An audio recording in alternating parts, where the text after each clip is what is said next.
Hey everyone, and welcome back to the Firefighters Podcast, where we seek to develop, inspire, and motivate the world of the emergency services operator through a series of wide-ranging conversations. Now, before we go any further, just hit that rate, follow, or subscribe button on whatever platform you're listening to. It's a key performance indicator for us and helps us reach even more people. Now, here's what we've got for you today. Today on the podcast, I have the pleasure of speaking with Abi Manifold. Abi's got just a massive wealth of wisdom and insight from over 25 years of experience in learning and organisational development. Abi's approach to leadership, culture and performance is really deeply rooted in things like empathy, authenticity and the practical application of human insight. Her diverse background as an executive coach, psychometric profiler and leadership facilitator gives her a really rare ability to blend strategic thinking with meaningful people-first practices. Throughout our discussion today, Abi emphasised the importance of not just what people do, but how they do it, and most importantly, how it makes them feel. One of the key themes from me was how Abi highlighted that while many organisations want to do better in these spaces of leadership and cultivating a workforce that wants to actually come to work and enjoy being part of something meaningful, organisations often overlook some of the most obvious sources of insight on these topics, which is, of course, their own people. She emphasised the need for measurement, not just as some sort of tick box, but to understand the lived experiences of individuals within our organisations. Abi's got a really deep pool of knowledge, which we kind of swam around in. She's a guru in things like epigenetics as a certified psychometric profiler. She's also certified 360 appraisal facilitator, core strengths SDI master facilitator. She's got her ILM level 5 in leadership and management. She's a Myers-Briggs MBTI practitioner, Helmford NLP, Neuro-linguistic programming master practitioner, and she's also well-versed in things like DISC, personality assessments, Inside, Hogan, and also Belbin team roles, which, if any of that made sense to you, you'll know why I enjoyed this chat with Abi so much. Our chat also touched on the human side of leadership, how empathy, kindness, and clear, accessible communication can really transform team dynamics. She reminded us that professionalism isn't about formality. It's about being effective, relatable, and trustworthy. We did discuss how leaders don't just need to be everybody's friend. They need to be respected, consistent, and thoughtful. Her advice to new leaders was just gold. Observing before acting. And don't rush in thinking you need to fix everything. Abi unpacked this real mental load as well that leaders carry. How being honest, self-aware, and kind to yourself is really critical in avoiding burnout and staying authentic. I think Abi's perspective is especially valuable in today's fast evolving workplace where multi-generational teams, hybrid environments and complex demands require more than just textbook leadership. Her belief in building trust through consistency, leading with emotional intelligence and embracing our human limitations resonated really deeply for me. She left me with a powerful reminder that joy at work matters, not just for retention and performance, but because it reflects a culture where people feel seen, heard, and genuinely valued. So I hope you enjoy this conversation with Abi as much as I did. Without further ado, please welcome to the podcast, Abi Manifold. I'll see you on the other side. That's one massive microphone. Thanks. Bloody massive? Why is it so big? That's not a euphemism. There we go, folks. We'll start with that one.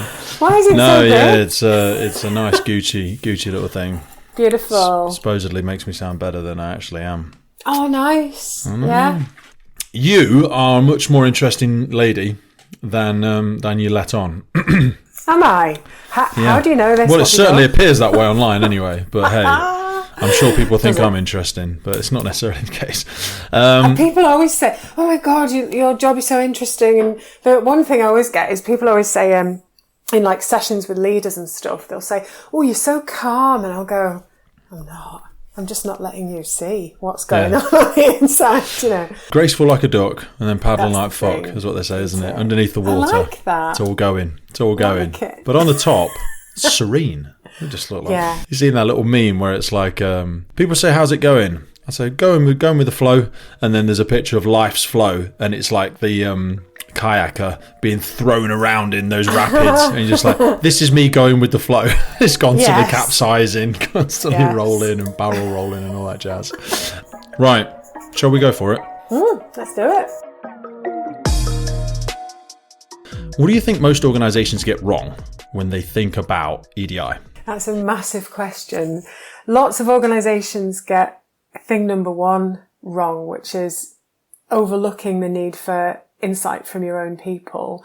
They are usually ready to tell you how they think and feel, and they will if they're given an opportunity. And it really matters in terms of EDI, and it also really matters to seek out those lesser heard voices, people who may not necessarily want to speak up, but of course they do have opinions and things to share. So that's kind of thing number one. Some organisations are smashing it though. It's worth saying that, there are absolutely some fire services out there that are smashing this work. And some, like you said, that have work to do. So, people insight and taking action. It's really, really difficult. I think particularly in the space of EDI, we get lots and lots of, comments, for example, oh, it's always been like that. We don't know what to do. It's too hard. It's too big. And really what organisations need to do is look at the problem, face it head on and go, it is massive. It's huge. And let's start to break it down like a brick wall. We can't run at it and smash the whole thing at once.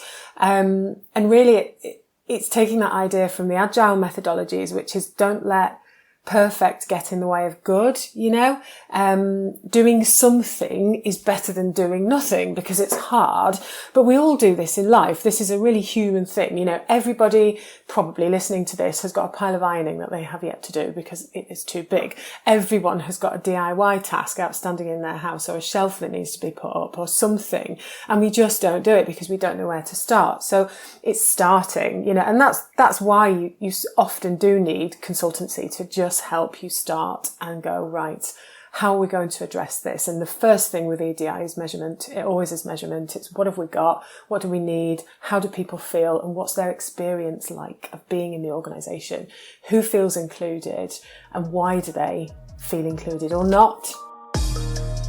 This episode is brought to you in partnership with Godiva Limited. Godiva is one of the world's leading providers of specialist equipment for emergency services market. Renowned for innovation, quality and reliability, Godiva produces a comprehensive range of fire pumps, including vehicle-mounted, portable, and their cutting-edge integrated total water flow control system, SAMFlows. I've been using Godiva my entire career as a reliable pump on the fire ground. It is such a crucial element of a successful firefighting team that you want to empower your crews with the very best, reliable, quality product. Reach out to our partners by checking the notes in the podcast. Now back to the show. So that element of measurement is a really, really important one. We speak with, there's a guy, Steve Sadler, that specialises in on-call recruitment for the UK Fire and Rescue Service. And he talks about your available pool as an example, and I'm going to try and manipulate this as a template for what I'm talking about. So he says, like, if you're going for recruitment for on-call firefighters around whatever station in the arse end of nowhere, if your available pool is only, so you use national statistical data and the not censorship, what's the thing the that we census. Do? Censorship is very different. Not Use the censorship, that's a different thing. Similar though, you can see where I got it. Use the census data, we use the national data and all this sort of stuff. And then we say how many men, women between the ages of 18 and 45 or whatever actually live in this area. How many of them are of a moderate socioeconomic agility, because people that are very poor, necessarily poor is the wrong word, but they're not necessarily going to do the fire service because it is like something you do on the side. You don't really do it to make a lot of money. And actually, who is earning more than 80 grand and probably won't do it because they're down in London every weekend because that's where they work, or every week or something like that. So he says about what's your actual metric of success. Because if you only get 3 women applying, then actually, if there's only 5 available in the local area, 3 might be bloody amazing. But I feel like, and you said it about should, like Tony Robbins always says, we should all over ourselves, and we can beat ourselves over the death trying to aim for utopia when, like as you said, don't let great be the enemy of perfect.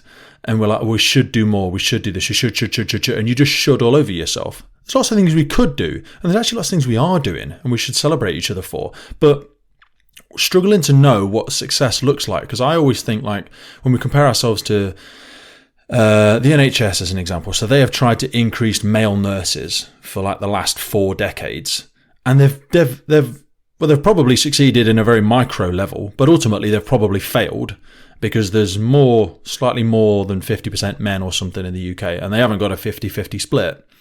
So how do we know what success looks like? And to echo back to yourself, how do we tell ourselves that what we're doing is great, but actually don't beat yourself over the head trying to achieve that utopia? Because also what we don't want to do is get 2 women in, and these women hate this sometimes, and they go, hey, Abi, congratulations, you're in. Can I stick you on all the posters? Can I gather you all together and stick you on a fire engine and take loads of pictures of you? Yeah, I'm telling you, you're the same as everybody else.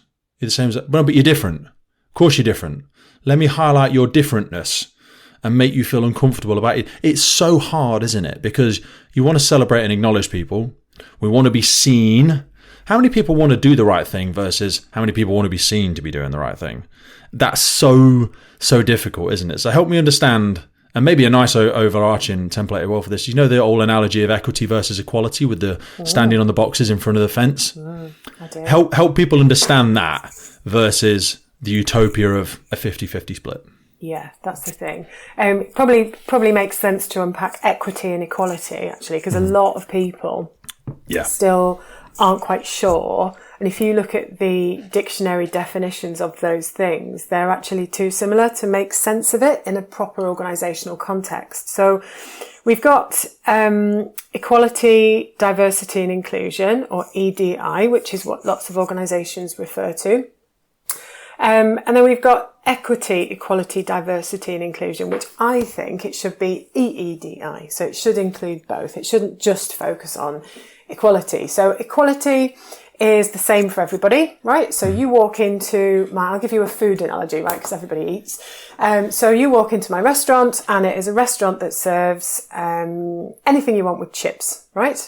And the anything you want has got various choices, right? You've got 10 choices. So everybody gets a dinner with chips, right? It's fair. Everybody gets the same thing. We're all eating a meal, and we're all sat down on a chair. Tables the same height. That's equity, right?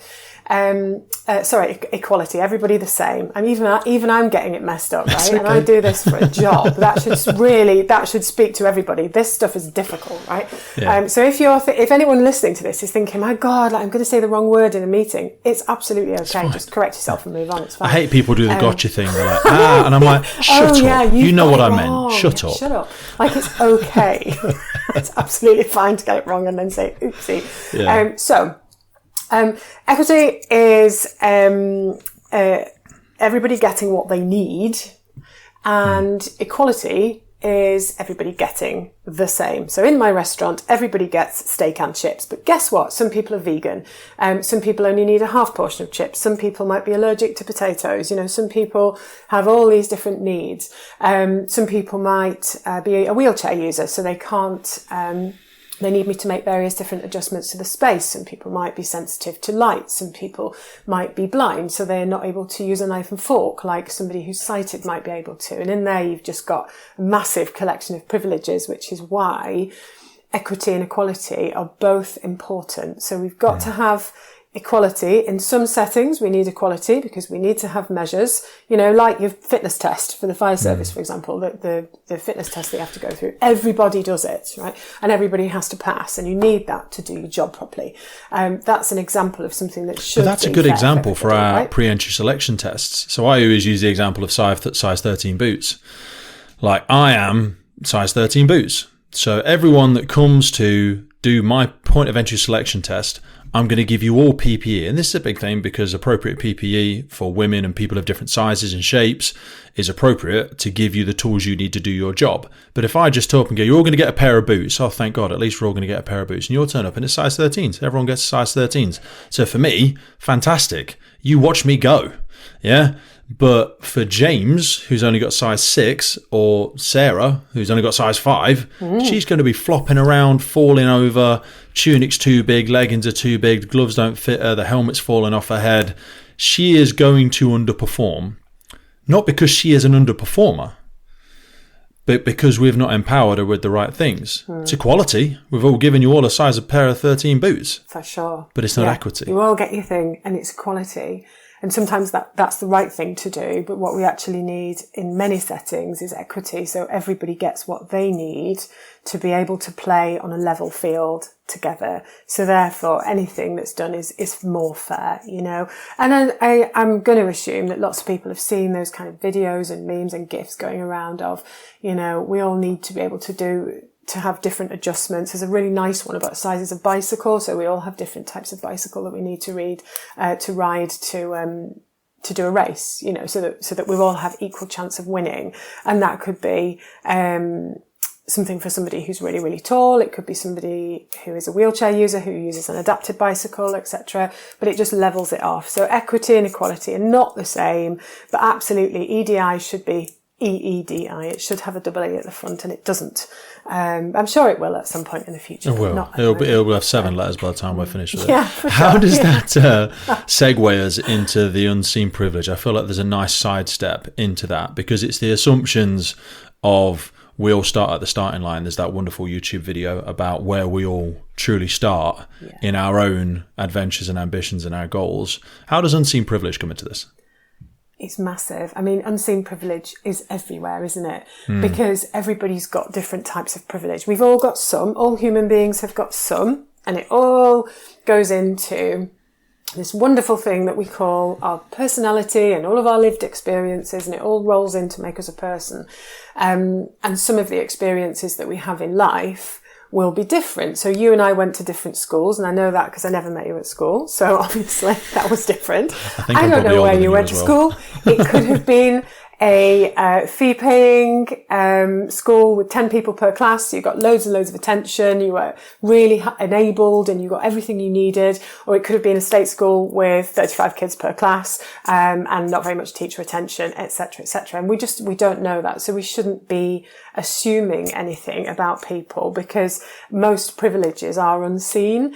They won't usually be something that comes into play unless we say it, if we have to. Some of them, of course, you can see. We can see, for example, my dad's blind.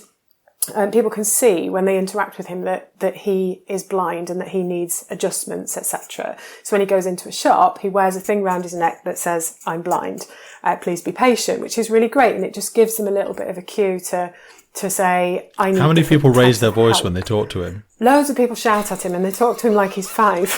But there we are.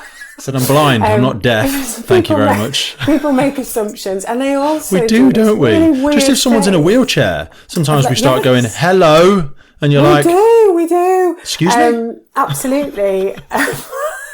Or we talk over them. We talk to the person assisting them or pushing the thing, don't we? It's crazy. And it's crazy, but we've probably all done it. And even, you know, using me as an example, I've done it. I've got it wrong sometimes. And the key thing is just to apologise and move on quickly. People don't necessarily want to weather this thing of, oh, this must be this for you, it must be that for you. Don't make assumptions and actually ask the person how they think and feel. I was listening literally today to a little clip online by a guy called John Amici. I don't know if you've heard of John Amici. No, he's an ex-basketball player. Speaks a lot about leadership, and he runs his own leadership consultancy now. And he's also really, really tall. And he was just articulating about when he goes to events and things like that, when the number of people that come up to him and say, "You're tall, aren't you?" It's like, get over it. I'm aware of this. I've been aware of it for my whole life. And I think a lot of people who have differences, they're already aware of it. They don't necessarily need it to be mentioned. It doesn't need to be a thing. It doesn't need to be, you know, what's this, what's that? Because that's actually just a form of weathering, really. It's a bit like what you said about being the, you know, I'll use the phrase a poster person, you know?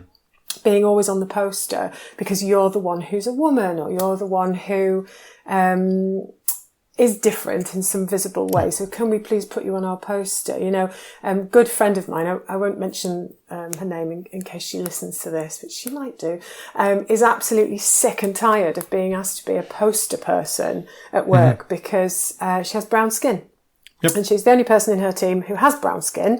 Doesn't make any impact on how she does her job. You know, it's nothing to do with that. She's absolutely sick of being constantly invited to PR opportunities. And the reason is not because of how she does her job, and she's excellent at it. It's because of the fact that she has brown skin, and it is so tiresome. you know. So there really is a lot in it. There's so much in it in terms of what we need to do and what we need to get right. But it's also important that all humans are learning this all the time. We all get it wrong. Everybody does. And we're all learning together. And there's no such thing as perfect, not even for people who do this stuff for a job. You know, I literally do it for a job, and I'm really happy to own it when I say, okay, wrong word, or, you know, that's absolutely okay. And it also makes it safe for everybody else to do it. This episode of the podcast is brought to you by Gore-Tex Professional Fabrics. Now, we all know the working environment of a firefighter is filled with challenges. We face serious risks on the job, such as heat exhaustion, burns, physical and mental stress, and we frequently come into contact with high levels of toxic chemicals. Now, I have been wearing Gore-Tex for nearly 2 decades on the front line, working in hostile environments, tackling challenging incidents from firefighting to water incidents and in urban search and rescue environments. Gore-Tex have a well-earned reputation for protecting professionals in the fire and emergency services through their family of highly innovative, waterproof, breathable moisture barriers that exceeds global performance standards and are trusted worldwide. Gore-Tex, going further together.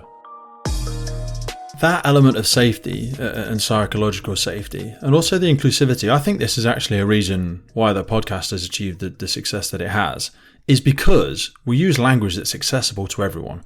I think this is a massive failure in leadership where we gravitate towards complexity and we try to use these really big, and I think professionalism's a prison that people are crying to get inside, and then they wonder why they don't achieve authentic leadership because they're speaking or communicating in a manner that's no longer something people can associate to. And then that gets hit with, oh, Abby's changed. Do you know what I mean? And yes, we're all changing all of the time. But this need to appear professional. We had a laugh and a joke before we came on about having a swearing competition. And I have this thing around like bringing yourself to work day. Because I'm like, you hear Abby or Steve or Paul or Chief Fire Officer Sabrina or whoever talk on a thing. And you go, bullshit, he doesn't talk like that. I know him, he's cool, he's this, he's that, he's laid back. And that brings with it a level of inauthenticity. And I suppose the question I'm trying to manifest out of this waffle is, when you're talking to people about leadership and certainly authentic leadership, how do you help them release themselves from that prison of professionalism to say, look, sometimes we get it wrong. Sometimes, you know, we're learning, we're a learning organization. We're trying to promote, you know, learning organizations and that cultural desire to evolve. Yet when people do make those mistakes, and you can see this very much so now with the emotive cultural work that's going on in the UK Fire and Rescue Service, like we're too quick to point fingers and we don't point thumbs, and we're too quick to hit people with a stick rather than educate them and help them grow and help them educate themselves on their misunderstandings. So I suppose the first question there is around, how do you help leaders still stay relatable? Because when we have when we have leaders on here, people are like, oh, that's amazing, I heard so and so. That was the first time I've heard them talk normally in 7 years. You know, every time they go on, oh, I'm representing the National Fire Chiefs Council and this is how I have to talk, otherwise I'll get sacked. And you're like, oh, it's bollocks. No one talks like that. What are you doing? Yes, that is true. Normal people, including the teams and teams of teams that people are leading, people do not speak in textbook bollocks, to use your phrase. They just don't. And so it's not going to resonate for people. And it's really important, I think, as a leveler for people, certainly when we do our leadership work, it's around what does professional mean? You know, what's the meaning of that? And it is not walking around and sort of being overly formal. It's certainly not wearing, you know, the whole suit and tie thing. Although absolutely, I know in the fire service, just as it is in the ambulance and police services, the uniform is really, really important, and it matters, and it makes a difference to how we show up. On the incident ground. On the incident ground, it's not just in the bloody meeting, right? Yeah. In the meeting, I don't need to wear my rank. Like when we met at AFSA, I didn't wear my rank because I'm like, the chances I'm going to need to take over a level 2 incident at this bloody conference is largely irrelevant. Like, what's going to happen, right? Why do I need my rank? Well, probably lots of things could happen. But they did not, and that's the important thing. We're in a really safe space. Everybody was there. A few people wear their rank on the shoulder. A few people didn't. Absolutely fine. But what is professional?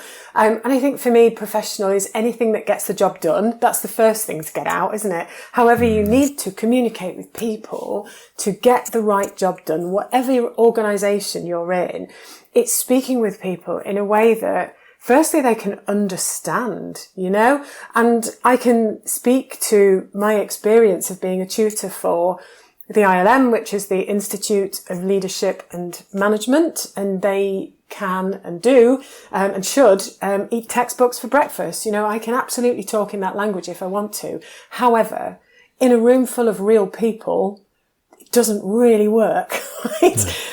It sounds important fun. To know we like that. It's that verbal masturbation, isn't it? I like to talk to you about all these complex leadership models, but how do I deploy that, Abby? What am I supposed to do with that? What are they really doing? Like, I could unpack leadership theory from when it started, historically, to right now, and look at academic papers and all of this business. And I mean, it absolutely isn't bollocks. It's not in the category of bollocks. It's in the category of interesting and very, very useful when you have somebody in the room with you who can translate that into something that's relatable and makes sense. A lot of the time, people don't really understand it. And sometimes people will speak up, but generally people won't speak up. They just nod along because they're looking around and going, well, no one else is saying it, right? You've got Emperor's New Clothes. Like, nobody else is saying the thing that we can all see, which is, we don't understand what's going on. So it's about making it make sense. So the professionalism thing does not mean formality. And I think people are attached to that in a really weird way. Potentially in the 80s and 90s, that's how it was. That's how leadership training used to be. It was incredibly formal. It was largely being lectured at by somebody in a suit, who maybe a professor, some kind of academic. That's absolutely fine. But if you want to change the behaviour of real life leaders on the ground doing stuff, you talk in their language, Yes. It is just that simple. For me, professionalism is get it done.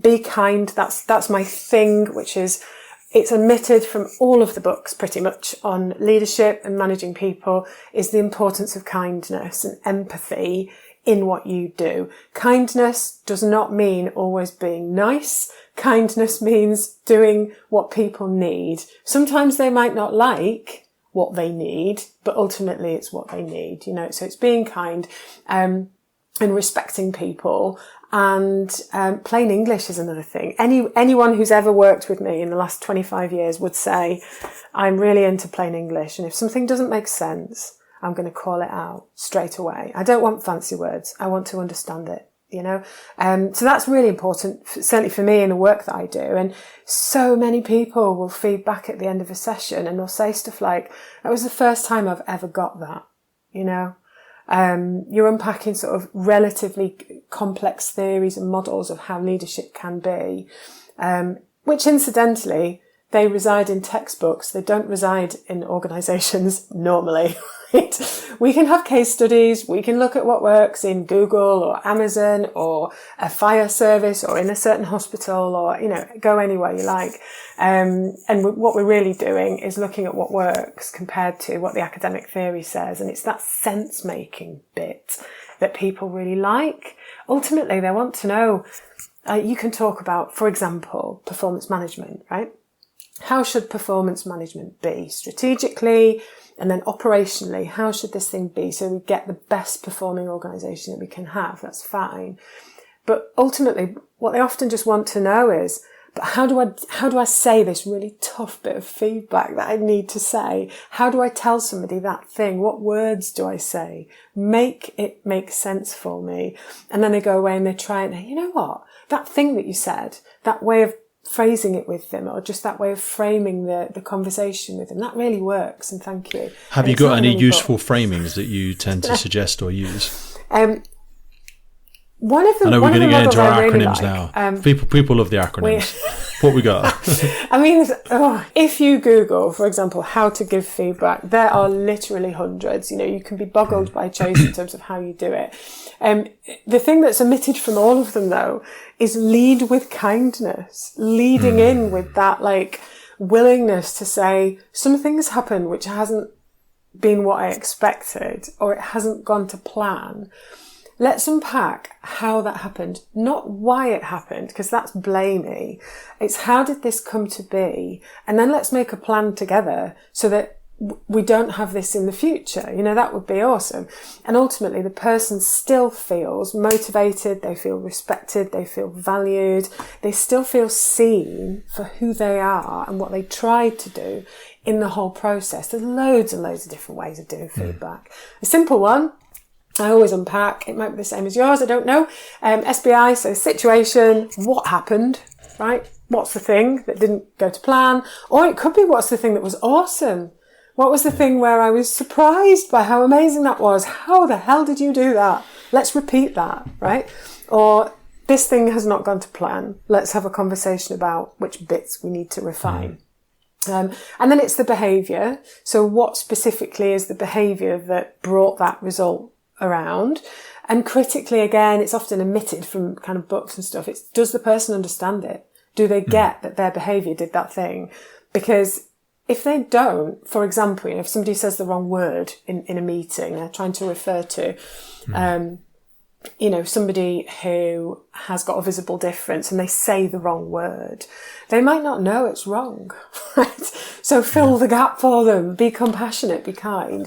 And then it's the impact, like what does it mean for us that this thing happened and what do we need to do to refine it? So SBI, situation, behaviour, impact, is one of my favourites because it's a bit like a trump card. It's just always in your back pocket. It's really difficult to forget. What's yours? What's your favourite? So I used the SBI model for a lot when I worked for a fast-moving consumer goods company, Mars Pet Care. I'll be honest, I can say who they are. It doesn't matter now. It was many, many, many years ago. And I learned it through their leadership development program. And that was very, very useful. And they used to bookend it with painting the perfect person. So you speak about the person in their best light to start with. Like I use this with my daughter. Like, you know, you're always so empathetic. You're always so interested in what daddy's doing. You're always looking after the dogs, or you're like this. This was what's really surprised me when, and then you flow into the SBI. Do you know what I mean? Because you speak about the best version of the person. Like, I love you, but I dislike the behavior that's just happened here. Do you know what I mean? And that allows you to flow into the SBI. Otherwise, you're like, it's a shit sandwich with two slices of shit either side. And it's like, you're a bad person. This is the bad thing you did. And we'll always gravitate to our identity, won't we? So if you see me as a bad person, there's no point me trying to disprove that. You think I'm an arsehole. You think I'm lazy. You think I'm not of value. I don't add value to the team. Then what's the point? But if I say, you know, Abi, you're always one of the key performers in the team. You're always driving, you know, the way that you bring on board other members of the team's opinions always really blows me away. I feel like everyone's included when you're leading the meetings, which is what made me so surprised on Wednesday when we were discussing the second thing on the agenda and Sarah was delivering a point. And it appeared to me and to the rest of the room, although I can't speak on behalf of the room, but for me personally, it really shut her down. You know, you really cut her off in that movement. And Sarah came and shared this with me afterwards and actually reflecting on my perception of the environment. But that being said, this is only my perception. So help me understand. And I always use that term. Help me understand what you saw from that moment there, because I'll bring in the sort of impact that I feel it had on me, the team, and especially on Sarah. And I don't think, knowing you, that was the intended impact. So help me understand what you saw during that moment and what sort of your motivation was for trying to expedite the meeting or keep the tempo, or like help me understand where you were. And I try and frame things in that respect. But the SBI model I think is fantastic for acknowledging positive and addressing negative behaviors. But if it's a specifically negative behavior, someone gave me one a long time ago, which was beef. Because you've got beef with someone, you know, and that's behavior, effect, expectations, future. So this was the behavior, this is the effect it had on me, the team, the organization. This is the expectations of myself, of the team, of the organization in core code of ethics and alignment with our values. This is the future, because it may have been a mistake. You made a mistake. Let's assume it was a complete blunder. Because maybe I hadn't drawn the line. Maybe you weren't aware of the line. Maybe you hadn't read the thing. Maybe you didn't know where the line was. So we're going to draw the line together now. And then moving forward, if you step over that line, it's out of malice. it wasn't an accident the second time, because we're going to draw that line together now and make sure we've got a clear understanding of it. Whether there's a training gap there, whether there's an educational gap, I'm going to assume, given how well I know you, that this was a complete accident the first time. And this is our opportunity to educate each other on our own backgrounds and interpretations of how that situation went versus our expectations of how future interactions are going to go. But we really avoid those difficult conversations, don't they? I think we're losing the art of conversation, you know. I think that's why podcasts have become so popular. I think people are craving authentic conversation with interesting people, with passionate points in a environment of psychological safety. And I think that's why people like being the fly on the wall of conversations like ours, because you and I don't share the same blueprint. We haven't got the same backgrounds. Our worldviews will be different, and we're going to challenge each other. We're going to interrupt. We're going to step on each other's toes. But then we're going to have a healthy conversation at the end of it. Why do you think we're losing the art of conversation? Wow. Okay. I mean, there's probably so many things to unpack there, aren't there? There's a lot here. I mean, I think that the length of TikTok videos is unhelpful. You know, it's that kind of, everything's really speedy, isn't it? Mm-hmm. And people want that instant gratification, don't they? Mm-hmm. In the world today, they want it straight away, you know, and it's a little bit like social media is probably responsible for a bit of it, but is it responsible for the fact that people don't necessarily talk as much anymore? I heard a new word over the weekend actually, which really surprised me, and that word was textrovert, and that is somebody who prefers to text and is more expressive on text than they are in person. So I think the simple text message has got a lot to answer for in terms of how has it both improved communication and how has it broken down human communication? Like how many people will default to just WhatsApping their friends? You know, I do it sometimes. I do.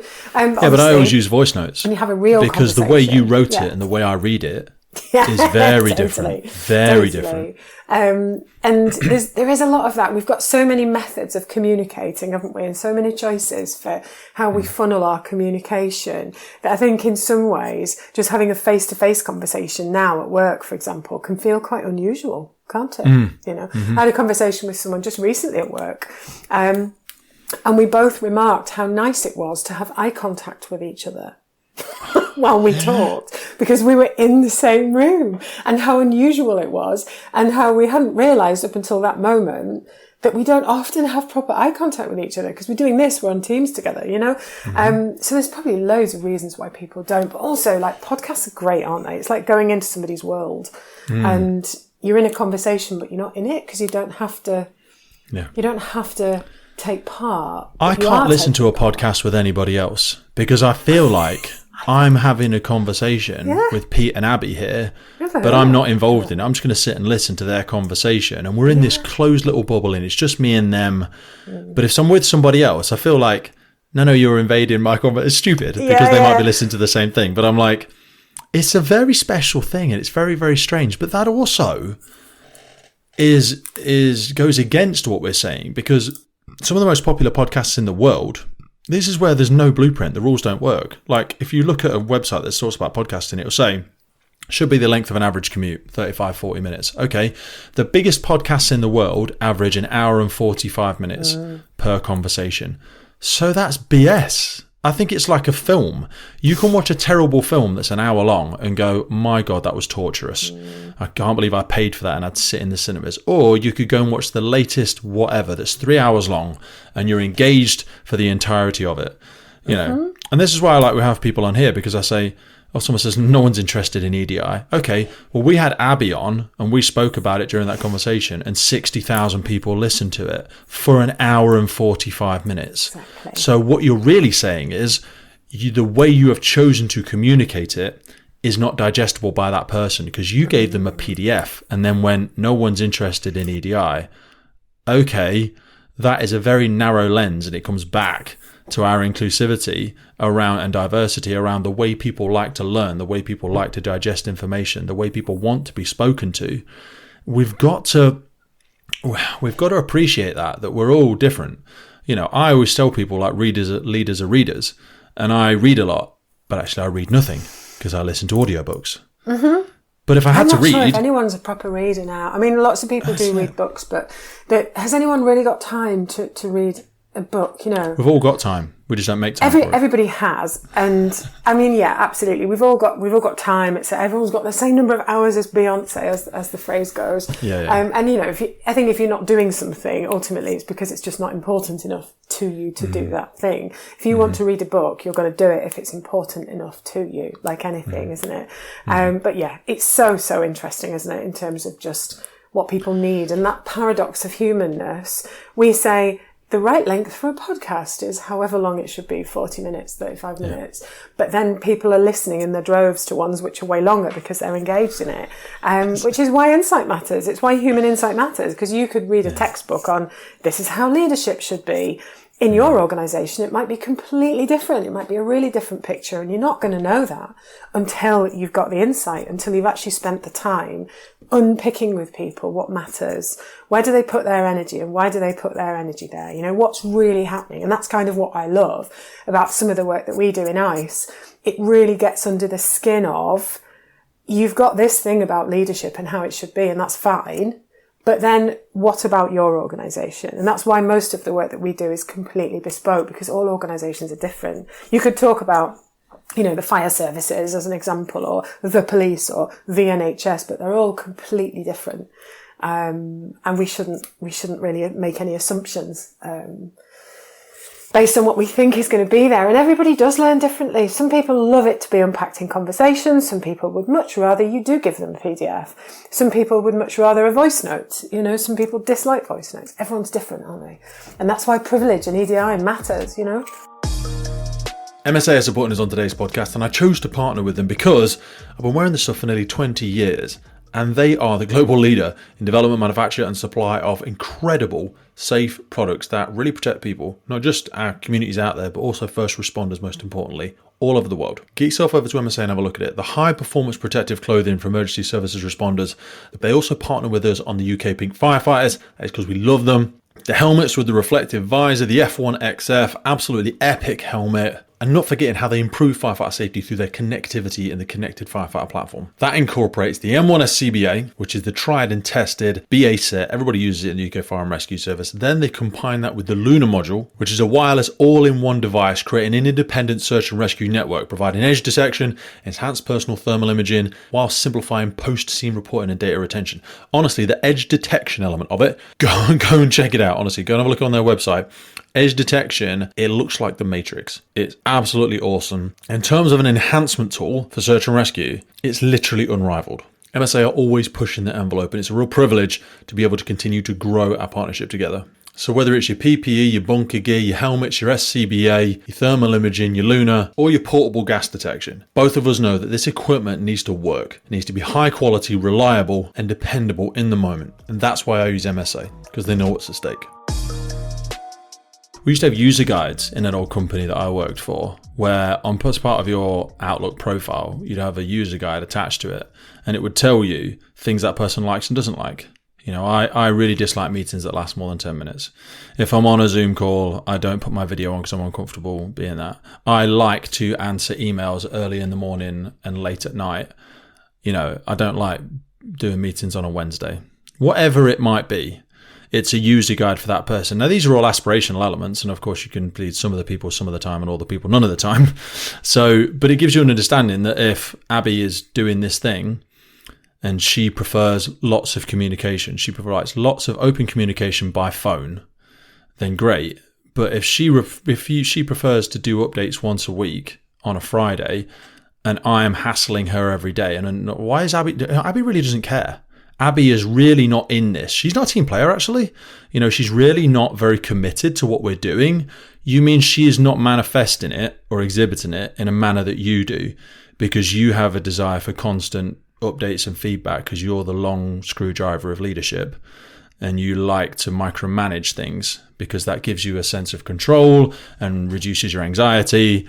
But understanding that that's not the way that Abi works. It's very, very different, of course, isn't it? We spoke earlier about time, and I wanted to ask you around there's a useful framework when prioritizing things that we need to do, the urgent versus the important. The Eisenhower matrix. Yeah. Please. I love that one. And I always fail every week. I try to maintain a constant Eisenhower matrix with the stuff that I do, but I end up falling into the mediocrity of doom scrolling or BS and then self-hatred in the evenings of all the things that I haven't gotten done. God, this is deep, this. This is deep. Like, how do you do that? Because at some point in time, this podcast has crowbarred its way into your Eisenhower matrix. Like, and leaders will say, I've got a million tasks to do. They're all urgent and they're all important. You know, my priority list has got 27 items on it. Like, how do you work with leaders to stop them being busy and actually being productive, not just running figure eights, you know, and actually making progress with stuff? Because we can't do everything, can we? No, you can't do everything, but you can do some things, you know? And yeah, I think that the key in that is be kind to yourself. That's probably a little message for you as well, Pete, to be honest. Be kind to yourself, because you can, you're ultimately going to put your energy where you want to put your energy, where you're motivated to put your energy, because it chimes with your values, right? Which is why people who, I know this from talking to hundreds of firefighters in different sessions and things at work, when you say, why did you want to become a firefighter? You get all sorts of different reasons, but the super common one is, I want to help people, right? I just want to help people. I want to put the fires out. You know, it's that kind of, that desire to help. And you get it a lot in the NHS and police as well, sort of across the blue lights. It's that desire for, it's not just doing a job, it's public service. It's much more deep than that, you know? And they're going to do it because they want to do that. And that's ultimately where the answer is. It's being kind to yourself and understanding that you're going to do what you want to do. But then also you do have to do some things that you do not want to do. We have all got tasks at work, haven't we, that we dislike, and we have to do them anyway because they're It's not always that you dislike them. It's sometimes you struggle to see the value in them. So the difficulty for me, like, we started the podcast because someone said to me, like, if you set your enthusiasm on fire, people will come to watch you burn, because they'll see how much you love it and they'll associate with how much you love it, and they'll come on that learning journey with you. And that's what this whole thing is. It's a big university for me. I get probably more out of this than anybody else does. It's a selfish endeavor, but I take people along with me, but they're actually at arm's length because they're not really in it. Like, they're part of this and I love their support and all that jazz, but they're not in it. But I also have the thing where, and this is like a private coaching conversation now, like, I have a wonderful conversation with Abi. Now, luckily for me, you're a very busy lady and you run a really impactful organization, but some people will have a deep conversation with you, and then there's an expectation, and you and I will continue our friendship, our relationship beyond today, but we're probably not going to message each other every evening to see how your day was. Probably not. And if you don't invite me to your birthday party, I'm not going to cry about it, because we've had a very open, interesting, impactful conversation, and we've had great rapport. But to put this framework over leadership, like, you need to give people your time, because you can go faster alone and further together. And these organizations, we've got to take everybody with us. But it's that thing where you're like, I've got lots more shit to do, Abi. I can't stay here with you and talk about this ad nauseum. I need to move on. And that's so difficult, isn't it? Because, like, I want to spend time socializing and stuff, and I enjoy that, but I actually don't socialize a lot, because this is I'm filling my cup up right now talking to Abi. It's tough, isn't it? It's like, how do we do that for leaders? Because these people are running organizations of thousands of people who want to feel listened to.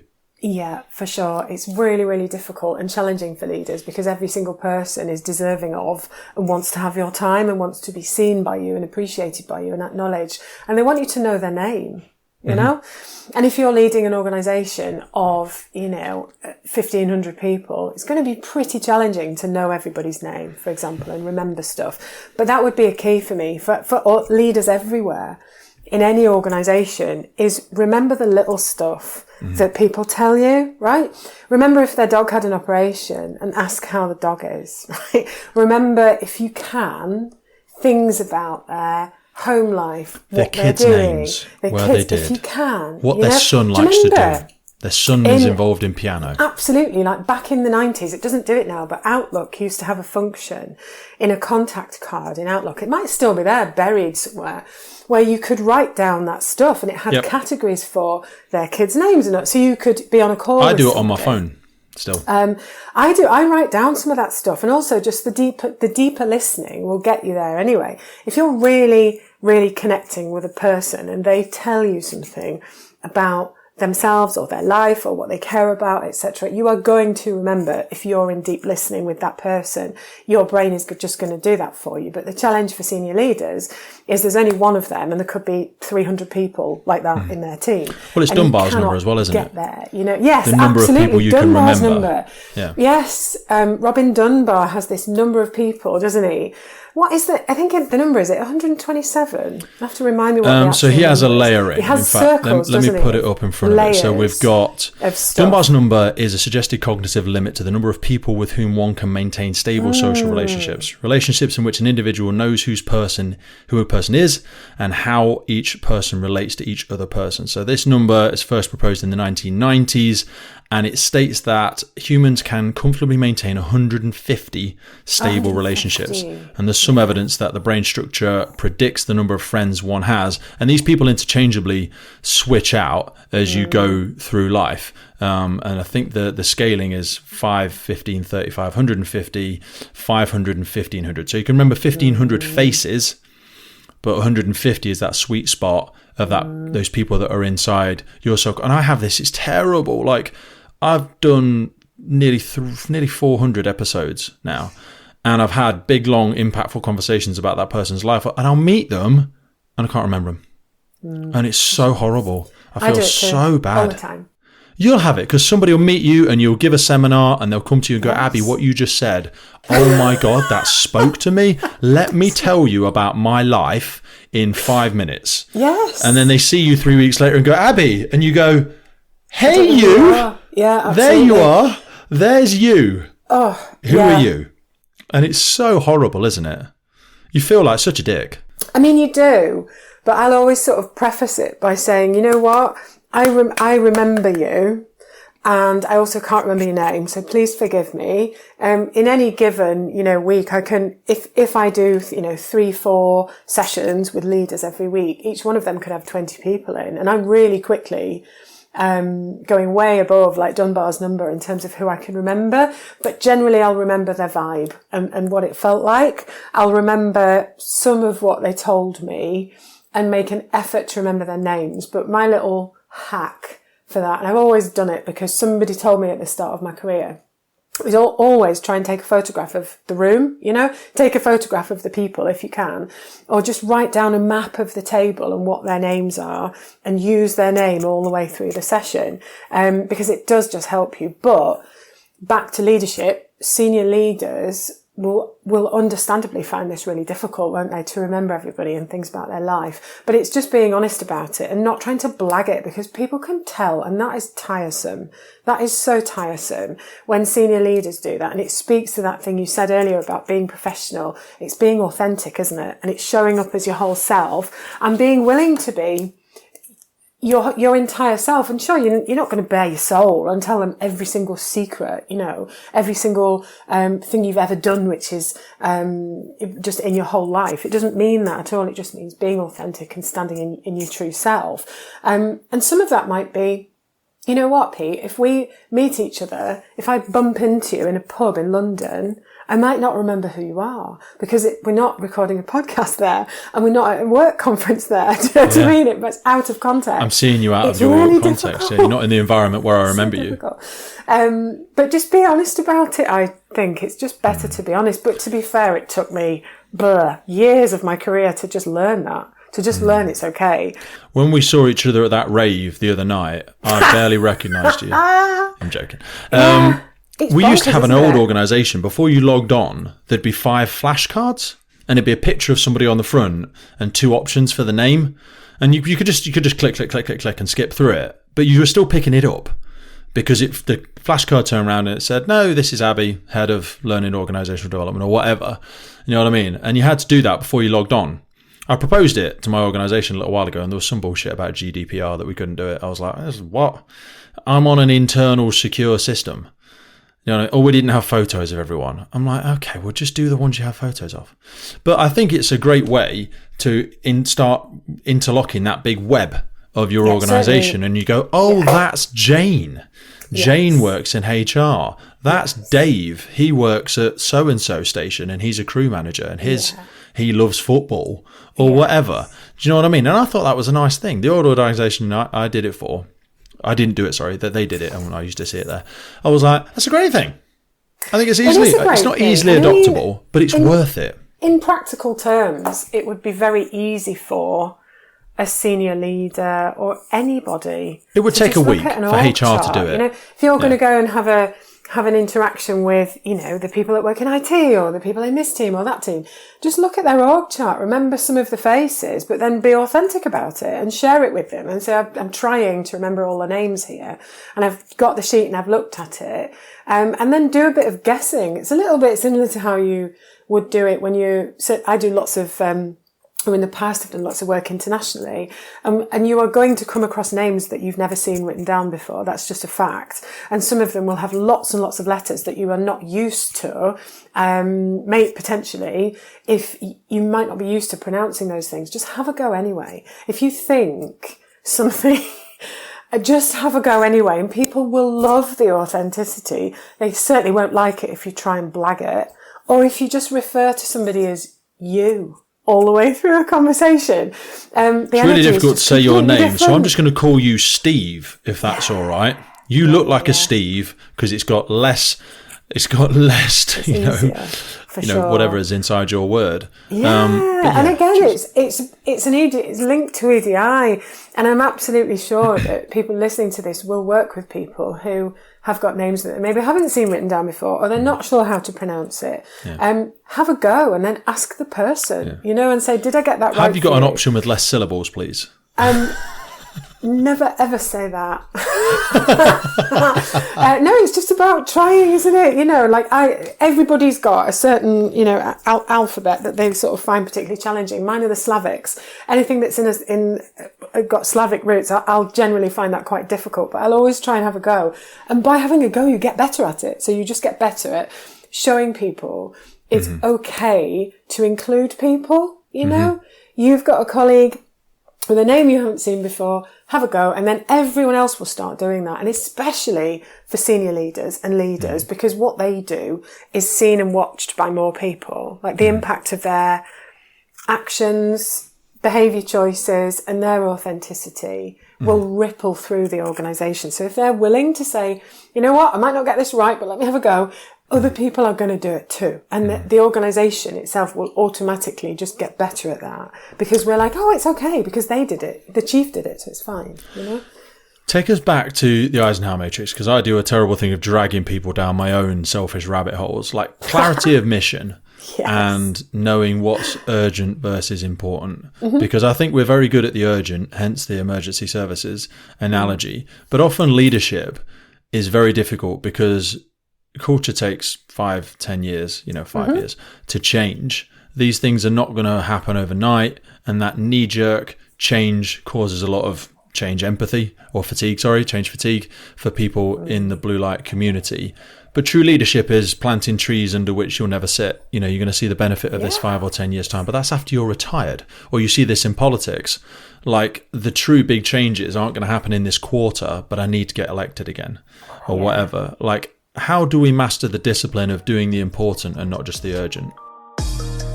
It is beyond a privilege to be able to bring the Firefighters podcast to you, and we are so grateful for every single person that supports, listens, shares, and follows our journey. But here's the honest truth. It takes a colossal amount of time and work to keep the podcast going. And to help us keep doing it, create more, reach more guests internationally, and make the podcast sustainable, we're asking for you to help. And to do this, we've set up a Patreon page. Now, by joining this, you'll not only support the future of the podcast, but also gain access to exclusive benefits. Now, if you've ever wanted to meet a member of the podcast, buy us a beer, buy us a coffee, and you think anything you've ever listened to on the podcast has been worth £3, that's basically what we're asking you for. By joining our Patreon community, you will get access to every single full episode archive we have ever made. Now, hundreds and hundreds of key documents that we've got in there on fire behaviour, firefighter health, cancer risks, instant debriefs, and so much more. a growing collection of valuable resources to help you learn and grow. So by joining the Patreon for just £3, you'll unlock everything we've ever created alongside discounts on merch, your support in whatever way, dropping it in the WhatsApp group, sharing it on the local newsletter, whatever it is. It's incredibly valuable and we really do support it, and we need it to make it a long-lasting resource, that legacy resource we always talk about for first responders, firefighters, and everybody everywhere who's ever been interested in joining the fire service or who absolutely loves the job. Now, if you're already supporting something, as many people do, it's totally cool. You can still access the podcast for free, and you'll always be able to access all the new episodes for free, but we're asking for your help to make this sustainable. And if you want to do something free, follow us on our YouTube, subscribe to it, rate us on Spotify, whatever platform you listen to, and we want to keep growing, we want to keep sharing the insights, and we want to keep showcasing the incredible work happening in our community and our sector. So if you feel like you want to join the Patreon crew and help us make this possible, head to patreon.com/TFFPC or check the link in any episode podcast notes. Thank you for supporting us. We'll see you on the other side. Probably to your point about how long does culture take to change?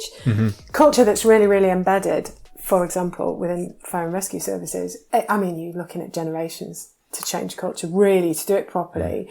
I know, for example, that I'm doing work now with fire services where I will have retired by the time the changes have rippled enough to make the difference enough to really change that fire and rescue service.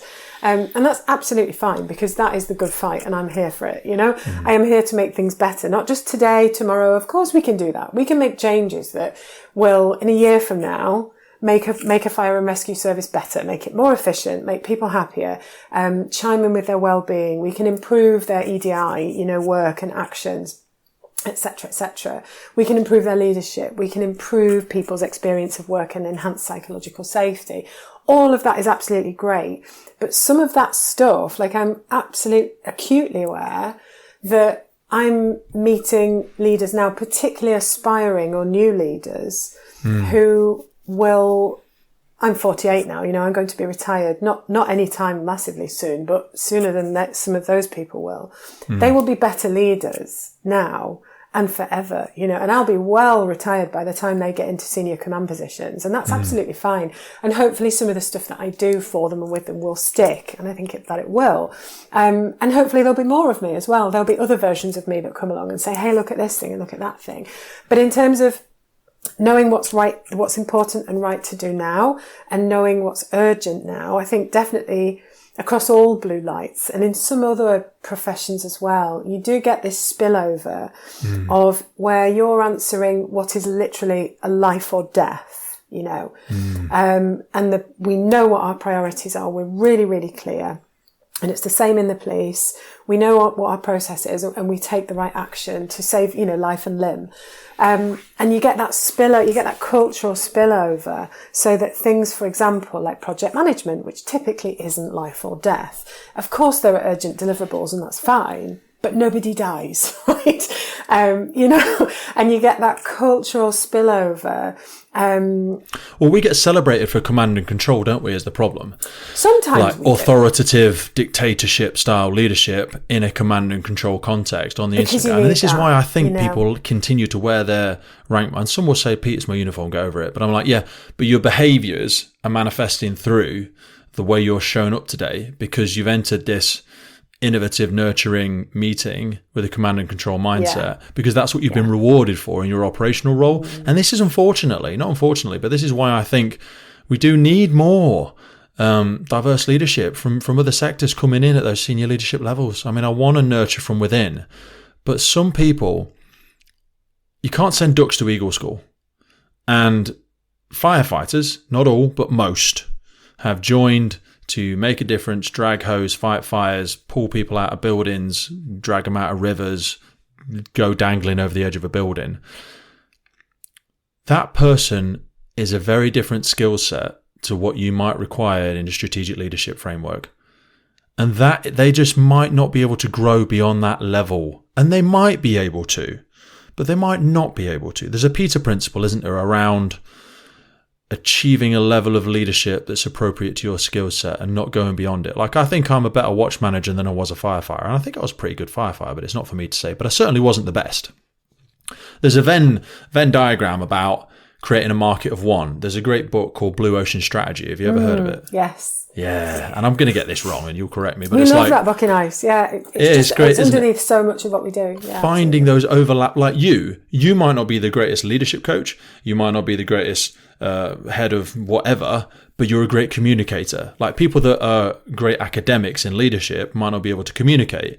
And like for me, I'm not the best firefighter, and I'm not the best communicator, and I'm not the fittest, healthiest person from an athletic perspective. But in the middle of all of those, I might be in the top 30% of firefighters, I might be in the top 30% of communicators, and the top 30% of people that are fit and healthy and have an interest in longevity of health span versus lifespan and things like that. So if I can hit the middle of those, which I hope is something like the podcast, then maybe I can be a market of one in that element. But it's recognizing what you're good at. And sometimes if you're a fantastic firefighter, maybe you should just stay a fantastic firefighter, because you might be a terrible leader. For sure. And you don't necessarily have to have been a firefighter to lead firefighters. You're leading a multi-million-pound organisation as a senior leadership. Yeah, definitely. Do I want a knuckle-dragging firefighter in charge of acquisition and estates and accounting or HR? No, because the person leading HR needs to be an expert in law and HR. In that stuff, yes. Make it make sense for people, like bring it to life for people. We don't need to have been a firefighter to lead HR, absolutely. Or vice versa. I'm pretty sure if you, put me in uniform, I'd have absolutely no chance, and that's fine, because not everybody wants to become a senior leader. And I think in certain organizations, the whole talent management thing, it misses a trick actually, that some people are just really happy in their lane and they are experiencing really high, value in terms of the employee value proposition, which everybody experiences as part of their work. Some people just love what they do. I absolutely love what I do. I would never want to change it. I don't want to do anything different to the stuff I do, which is helping leaders to be better. Never want to change it. If someone came along and said, do you want to be a director or a CEO? The answer is probably no, because I just really adore being in the room with people and saying, what's the thing for you now? Like, what's important now? What is it like for you now? Let me help you with that thing now. And I just love it. I get such a buzz off it. But how do you fight against the things that you should do, or that people say you should do, versus what you want to do? Because like people go, Abi, you should do this because you've got a great skill set for it. Yeah, but I don't want to do that. And I think about this, if we overlap that EDI framework again for female firefighters. Female firefighters join because we've sold them the pitch, you can be a great firefighter, and then they become a great firefighter. But we go, you know what? We ain't got any female leaders. And a lot of women, and I say from close friends that have this imposed upon them, you need to go for promotion. I've been in a year. Yeah, no, but you need to, because you owe it to all of the other women who have not got an opportunity. And you're like, well, hang on a minute. You said I was the same as everybody else, and now you're trying to force me up the leadership framework because I'm a woman. That is just total hypocrisy around what you just said. And again, it's the equity versus equality. Yeah. A lot of men, and actually Sabrina Cohen-Hatton talks about this in her book, Gender Bias. If a job advert comes out, men will apply if they've got 40% of the required elements for it. Yeah. And we'll just get like, women feel as though they have to have 90% of the desirables or essentials before they'll even apply for it. It says, Pete, it says you need to be able to ride a horse. And I'll go, yeah, I've seen a horse before. It's like a big dog. I can ride a horse. Yeah. I have ridden a horse, but I will say I can, even if I can't. Whereas women have, I don't know if that's just a larger sort of imposter syndrome where they're like, no, I'm not going to be embarrassed. I'm definitely going to be able to do the thing. But then sometimes they wait too late to go for the thing. And then lesser qualified or competent men or whatever of a different, but will go for it when they're not really ready for it. Like, how do we make sure that people have these opportunities, but not feel like, oh, Abi, you need to be the next CEO because we need more diversity on our senior leadership team. And I'm like, well, hang on a minute. Yeah, so how do we step away from tokenism and just make it real? How do we do that? Which is why I'll often say, particularly in the EEDI space, the change that we're all working on now and the stuff that, I do in my work now in that space, and you're probably doing it, in work as well, we will never see the fruits of that labour, really, because certainly what I'm trying to do is change things in organisations so that, now and for the foreseeable future, within the next 5-10 years, people have a better time at work. People feel more sense of belonging. People feel more included. People don't feel like they have to be a token, brown person or token woman or whatever it is that they feel they're a token of. People shouldn't be feeling that. But we are absolutely not there yet. That is a really, really long journey, and we are not there. Not even a tiny bit. The important work that's being done now, I think people will feel those changes and look back and go, oh my God, look at that. A bit like we do with the suffragettes. We look back and go, look at that. That was absolutely amazing. Of course, they did feel something when that all went off and when that happened. But really what they did was set up the next generations and the future generations. And that's what I'm doing a lot of in my work, and I'm aware of it. We've got, I won't mention that, their name, but a large NHS trust at the minute who are working through some EDI challenges, and I'm working with, top team and board. And we've all said we're probably not going to experience the fruits of what this work will do, but 25 years from now, things are going to be better, right? And that's realistic. That's just real. It's really important to not avoid doing it though, because it's too big, because it is massive. It's huge.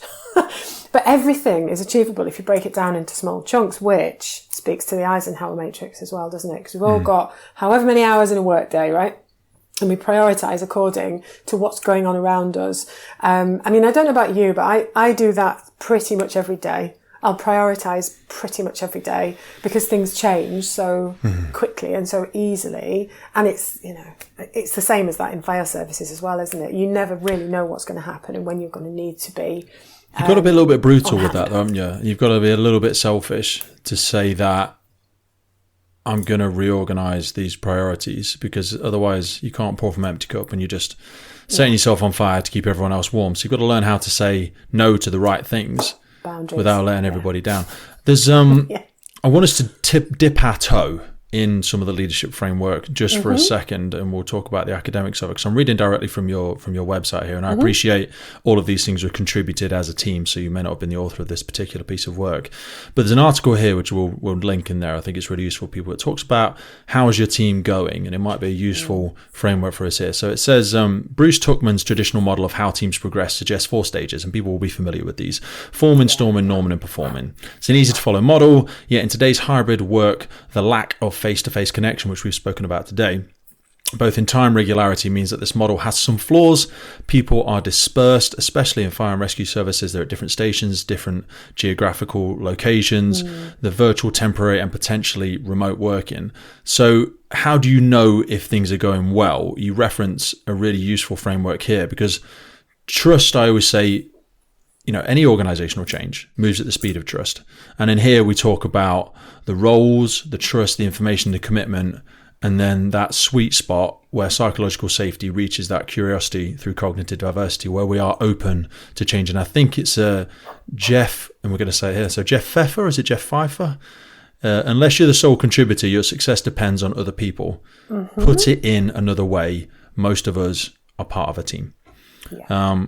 Speak to that element, because people quote this forming, storming, norming, and performing as a nice little framework, but I don't think tactically it's very deployable for people unless they can really understand how they can move with people through that. And I think that trust and the psychological safety that we've already spoken about is really, really crucial to get that trust commitment, to have people open to the challenges that we're all facing today. Yeah. It's really interesting because the Tuckman model was published, decades ago, in the 1940s. That work started in the American military, where people were together. They didn't have computers, they didn't have mobile phones, they weren't ringing each other up, they weren't having Teams calls, they were together. So the roots of that research really need to be appreciated before you start to think of which bits of it can you apply. And I do not think that the Tuckman model can be applied really to teams now in 2024, because we are hybrid and we are the most multi-generational workforce that there has ever been because of the increase in the time. We're working till we're 60 now. People are working for much longer than they ever have. And we've got more generations now in the workforce than we've ever had. And so not all differences can be attributed to generations, but some definitely can. And there are different levels of expectation and different wants and needs, etc. So I think Tuckman is useful as a basis for discussion, but I really don't think it can be just lifted from its original. I think it's useful for sports teams. And I think we fail when we relate ourselves to sports teams. Yeah, when they're together, because you go, oh, listen to what this leader said, listen to what this coach says, listen to what the captain of the England football team or the All Blacks manager said in the changing rooms.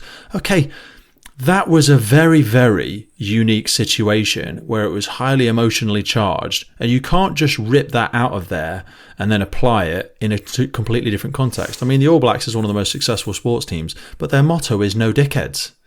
We can't write that on the wall. And we like to say we're going to be a high-performing team like Dave Brailsford and the British cycling team. But ultimately, that can be a nice aspirational goal, but you've got to relate it to the thing that you do. Like in a fire service, you've got 4 different watches across 50 stations and all of your departments working in different buildings at different times. So, like you say, that model doesn't rip out and just smack it down on your organisation. It ain't going to work. No, it can't be transplanted, particularly into something like a fire service, and the police and the NHS are exactly the same. Yeah. We cannot often transplant those tried and tested, or more sort of I might file Tuckman in history.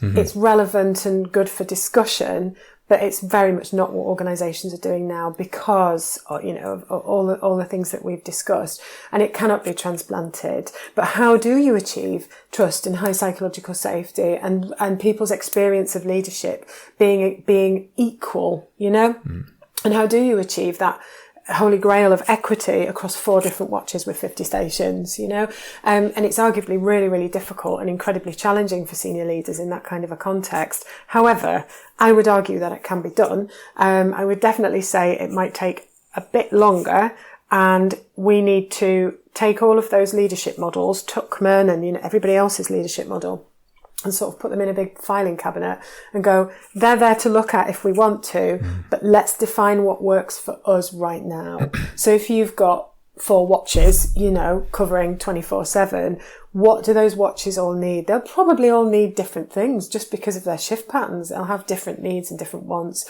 But it's understanding it, which is why the insight piece really matters. I know you've seen that on the website.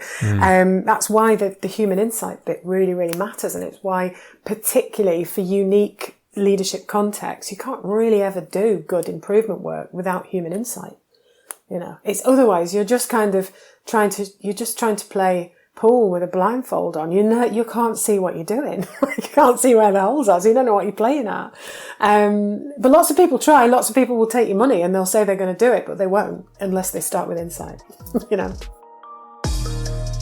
If you're a regular listener to the podcast, then chances are you are big into your own personal development and the development of firefighters around you. So I wanted to remind you of our mobile app Drill Book. This is a free training and development resources made by firefighters for firefighters. Heading on to Drillbook, you will find incident debriefs, radio messages, notes and lines, quick reference guides, quizzes every single day. We've got useful links to the ERG, to Web Rescue, to Jessup, Euro Rescue, 10-second triage, National Operational Guidance, and not to mention our daily quizzes where you will find questions on extrication, casualty handling, breathing apparatus, fire development, water rescue, rope rescue, you name it. It is the go-to resource if you've got a spare 5 minutes on the firehouse to develop yourself and those around you. Not only that, if you're looking to get into the fire service, we've got advice on there on interview questions, interview answers. You can build your own questioning in there. And again, remember, this is built by firefighters for firefighters, so you can add your own drills in there. You can pick the drills that you find the most favorite. There is literally hundreds of training ideas, hundreds of drills in there. Remember, this app is absolutely free and it grows every single day down to the contributions of our thousands and thousands of users. It's freely available on Android, Apple, and you will find it in the links for this podcast. Remember, it's called personal development. The clue's in the name. You've got to work twice as hard on yourself as you do on the job. So always be growing, always be developing. Now let's get back to the show. So from everything we've spoken about today, Abi, what I don't want to do is what we spoke about before, which is give people this lovely warm bath of leadership analogies, and then they walk away and they can't think of anything that's really deployable. Because a lot of people now, we're going through so much retirement, we're going so much recruitment and promotion. People are stepping into leadership roles for the first time. And what I'd love to leave them with, if we can, is a useful framework. Let's say they've just been promoted, they're a brand new crew manager or watch manager, or maybe they've come in as a direct entry at a station manager role, and they're going to be leading their first ever team. They've got 5 or 10 or 20 people on their watch or their station or in their department. What's something we can leave them with as a useful handrail for them to lean on as they are interacting with this team for the first time? What's some of the things we think they should have in their mind as they're stepping into a leadership role for the first time? Okay. That's such a brilliant question. Thing number one is absolutely, you are not their friend. You may have been their friend before and stepped up, and now you're managing the team that you used to be in. So now you are watch manager and you need to do things differently, right? So it's feeling brand new, but then also 2 weeks ago, you were on a night out with these people and now it's all weird and it feels strange and you don't really know what to do with it. So thing number one is, regardless of any history or anything like that, you are not their friend, and you shouldn't be trying to meet that need inside your own ego. So dispense with the need to have people like you, right? Because what they don't want to like you. They want a leader, right? They might end up liking you in the end, and that's absolutely fine. Like, I have got tons of friends, that I used to work with. Some of them have been my line managers, and some of them I have line managed, and we now see each other socially and everything's great. But you are not in work. That's not the purpose of it. So that's thing number one to get really straight in your head. They want leadership. They don't want a friend. Mm. Do you want them to respect you, or do you want them to like you? Is the difficult thing, isn't it? And I want them to do both. Okay, but if they respect you, they will like you. Exactly. But if they don't like you, if they just like you, they won't necessarily respect you. Right. Because like you see it with mums and stuff and dads, their kids love them, but they don't respect them. Because we're pack animals. If there's no leader, if there's a leadership vacuum, I'll tell you what, I'll be in charge then. And you see firefighters running watches because the leader is too interested in everybody being their friend. Yeah, for sure. And I mean, that's in a best case scenario, isn't it? In a worst case scenario, if somebody thinks that if someone can see that need in you, that you just really want to be liked, you're cracking jokes in meetings so that they will laugh at you, so that gives your ego a little stroke, if you're into the psychological theory of ego strokes. Your team will see what ego strokes you are seeking, and they will start to do it consciously and unconsciously. So if you just want in your head to be respected and to lead well, there are lots of things that you have to get right to make that happen. And probably thing number two will be, don't give feedback too soon. I would say for any new manager anywhere, do lots and lots of watch and listen. And that's for anybody. There could be a new chief officer, or they could be brand new to, a watch manager for the first time ever. Is there a framework about a 90-day rule? There's lots rule of frameworks like that. Yeah, sorry. There's one about a 90-day rule, like don't be too reactive, and you've got to learn the environment and stuff before you get in there and go, I'm going to change everything because I know what to do. No, you don't. And you might have, worked somewhere else and you're like, well, in my other organisation, they used to do it like this. Yeah. You have this when people move from another service and they go, in London, what we did, oh, for fuck's sake, it's not London. Yes, absolutely. And don't we all get bored of when people join organisations and go, well, where I used to work, it used to work like this. Yeah. It's like, well, yeah, okay, that's because their IT setup is completely different, or their people are different, or they're multinational and we are just based here, So it's watch and listen, right? So don't want them to be your mate. Want to be their leader, and that is a psychological jump that you need to make. And then watch and listen for a long time. But not without doing anything. So it's watch and listen and be aware of your internal stakeholders, because they want you to be doing things, right? So you've got internal senior officers and senior people at work who want to see you land in your job. And people say, they want to hit the ground running. It's an overused phrase, and I think it's a bit ridiculous, because who does that, right? Nobody does that. It's not even physically possible to do that. But they're going to want to see something. So it's about managing everybody's expectation. And if what you're doing is watching and listening, then say that, right? And give an update that says, this is what I've learned this week about what could have been true for them in the past. Yeah. And I've got these questions and I'm feeling curious about this stuff, or I'm wondering that thing, or here's something I might like to do. What's your opinion? So they can see that thinking is happening, and you're not just sitting around, having conversations with people. This is the present state. This is how I believe the team might have got there. I'm not doing nothing. These are my intentions for future state for the team. Yeah. And say that, say my 30, 60, 90 day plan is watch and listen. And what you're doing when you do that, and it kind of speaks to, you've heard of psychological safety, that concept that was brought by Amy Edmondson and others. Psychological safety is so important. And there are lots and lots of ways to build that. One of the best ones for a new leader is to share vulnerability. So I've recently started a new job. So it's within the last year. I've started a new job with ICE Creates, on the back of 25 years experience in learning and development and organisational development. So I'm absolutely come with all that in the bank, but really new to the organisation. And I have found it makes loads of sense just to say to people, I don't know this yet. Or I'm feeling curious about that thing, or just appreciating that, okay, you've worked with this for, 2 years or whatever it is. This is brand new to me, so can you help me? Most people will appreciate that, and they will see an authentic human, because who on earth arrives somewhere and knows everything? Like, it's just not real. Again, it speaks to authenticity. Just if you don't know something, it's okay to say it. No one's going to kill you. I always say to people, I'll take responsibility for all the decisions, but I don't have to have all the ideas. Because people stand in front of a new team and think that I've got to have all the ideas and I've got to be in charge all the time. I haven't even necessarily got to be in charge. I'll take responsibility for everything. But if I'm managing Abi, and Abi has got a 25-year experience in learning and organisational development, I'm going to solicit her opinion on the development and selection of this new team, because she will have some useful models and framework to identify the strengths and weaknesses of this new team and what our aspirational goal is for this new team. I'm not just going to go, Abi, here's my decision because I'm in charge, it's my team, and actually I'm responsible for the result. And then you're like, Pete, I appreciate that, but of my 25 years experience, what I've noticed is that is a very common mistake that you're going to make. Can I help you with these few ideas? You know what I mean? I'll take responsibility. I should take all the responsibility and try to attribute as much of the success as possible to my teammates. That's an analogy Absolutely. I always try and tell people. For sure. I see it like an umbrella, right? So when you are a leader, and this is for every leader anywhere, right? It's like an umbrella. You need to have your umbrella up when the shit is raining down from above. You protect your team and you have their back. And that is going to make them feel safe. You're dependable, right? And then when the sun shines, you put that umbrella down and the sun shines on them, right? They did it, whatever it is. So that umbrella analogy really, really helps me, because it's so simple. And so many leaders, you'll sort of explain it to them like that and say, it's just like a big brolly, really. And they'll go, my God, it makes sense now. Like, this is how we should be doing it. You're there to have your team's back and protect them in a way, and keep them sort of feeling like you are a dependable leader, but also somebody who will, when the success comes, that umbrella goes right down and you let them stand in the light and you step away and you say, I didn't do this, they did it. Right?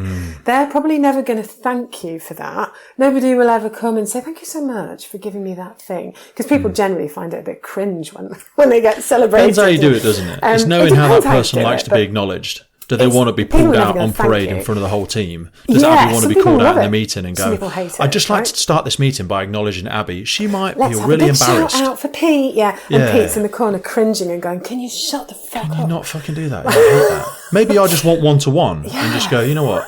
I really appreciate it. I realise you stayed late the other day to box off that, and that was really great. But that might embarrass somebody. So, and again, it's understanding their motivations, isn't it?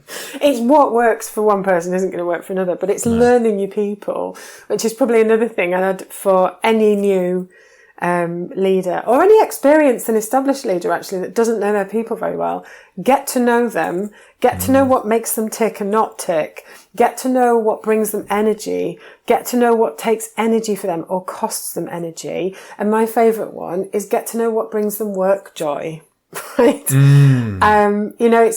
It's again, it's a bit like kindness. It's unspoken, but work, we spend, the old, phrase is we spend so many hours at work. We should enjoy it. Absolutely. We should be finding points of joy for our people and doing it with them and experiencing it with them. Because if you're not in it if you're not experiencing joy, then that is 30 odd hours a week that you are just wasting, plodding away doing something that's not bringing you that joy. And you have a right to that. And as a leader, that's part of your job. is to do that. You don't spend all day laughing and joking, you know. You can have the swearing competition. Of course you can do that after you've dealt with that threat to life situation, right? So it's priorities. It's Eisenhower, isn't it? In action.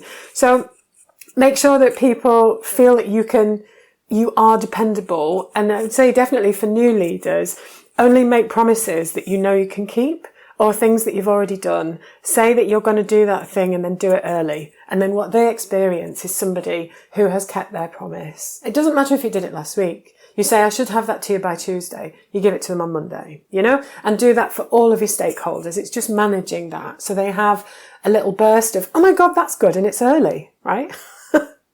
It's just been sat there, you know, but you don't need to tell them that. And give them clarity. That's one of my biggest things is communication clarity. We know that we have to have smart objectives. We know, particularly in fire services, we know what our objectives are, right? On a fire ground, we get what we're there to do. We understand what the priorities are. But in different settings at work, people need that clarity. People have got to know, firstly, what's the organisational strategy so that they can see that kind of golden thread, you know, from the strategy that goes right through to what they do. If that doesn't exist for your people, or they can't articulate it for you in plain English, make it happen for them, you know. Make sure that they get it, that they don't feel like they're doing anything that's valueless or just boring or rubbish. Because when they can see that golden thread, they won't be feeling like it's rubbish. They'll be like, I don't really like this experience or activity, but I can see why it's important, so I'm going to do it. But also giving them flexibility in the how, I think. Like the why we're doing it and the what we need to do might be very narrow, but the how we need to do it can be up to you. It's like if I say to my daughter, like, we're going to leave in 10 minutes. Would you like to get your snack ready first, or do you want to put your shoes on first? Do you know what I mean? There's flexibility in the how and the order and stuff like that to empower you to feel like you've got something inside your sphere of control. But the ultimate end result is the non-negotiable, because we are going in 5 minutes. We are definitely going. Yeah, we're going to do this thing. We're definitely going. But people don't like change imposed upon them, but they don't mind being part of change if they've got some input, if they've got some perception that some of this is in their sphere of control. I always say, like, to the lads and lasses on the watch, these are the non-negotiables of the day, but what order do you want to do them? Where do you want to go? We need to do some sort of community safety this afternoon. We need to go and do a risk inspection. I'd like us to gym at some point today, and we're going to eat. What order do we want to do them in? Where do we want to go? Who wants to own each task? Because I can just impose it all on you if you want in my dictatorship, but I'd much prefer we didn't. You know, ultimately, at the end of the day, we're going to achieve all of these things. But what do you want to do? Well, how do you want to do it? You know, have you got something essential you want to do this afternoon? What do we want to eat? Do we want to eat together? Do we want to go outside and have a barbecue in the garden? Or do we want to hang around upstairs and all eat our own stuff? If you give them flexibility over the how, then I think you can get more people on board with the what and the why we're doing it. For sure. Which is why I think probably you just reminded me, actually, a good skill for any leader, whether they are day one or year 50, is learning how to be a good coach. And it's that whole mindset around what we are doing isn't negotiable, but how you do it, that's for you to work out. And it's for me to ask you those questions to help you work it out. Yeah, but you're not doing it how I would do it, Abby.